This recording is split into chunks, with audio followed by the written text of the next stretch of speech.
Alarm darurat kekerasan seksual berbunyi nyaring. Belum juga selesai kasus kekerasan seksual yang diduga dilakukan oleh PPDS Priguna, lalu dokter Objin di Garut, dan dokter di Malang. Kini muncul lagi kasus dokter PPDS yang merekam siswi sedang mandi. Bagaimana kasusnya? Lalu apa saja kategori dan hukum pidana kekerasan seksual yang diatur dalam Undang-Undang Tindak Pidana Kekerasan Seksual? Terakhir, bagaimana tanggapan Kementerian Kesehatan terhadap semua kasus ini? Apakah cukup hanya dengan hukuman pidana? MAES Dokter PPDS Universitas Indonesia diduga melakukan pelecehan seksual, yaitu mengintip mahasiswa SS yang sedang mandi di sebuah indekos di kawasan Cempaka Putih, Jakarta Pusat, Selasa 15 April 2025.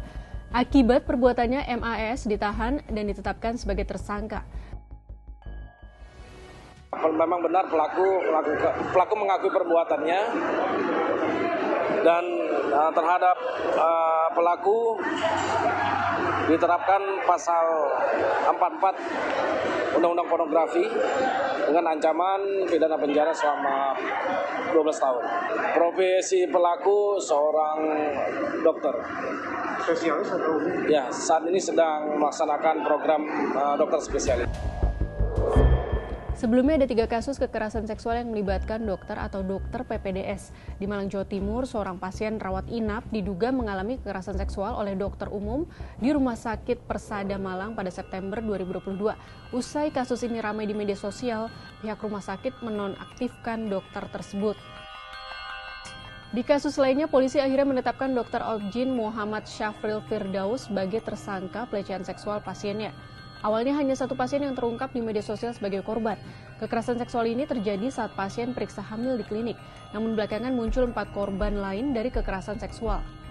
Aksi bejat kekerasan seksual juga dilakukan oleh dokter PPDS Universitas Padjadjaran Priguna Anugrah Aditama yang memerkosa seorang keluarga pasien dan 2 pasiennya dengan membius korban terlebih dulu. Priguna pun kini sudah ditetapkan sebagai tersangka.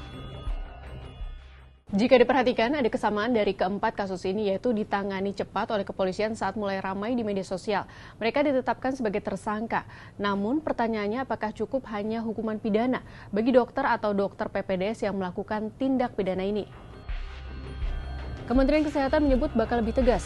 Selain pidana, sanksi yang terberat adalah mencabut surat tanda registrasi, sehingga dokter yang terlibat tindakan asusila tidak bisa lagi membuka praktik seumur hidup.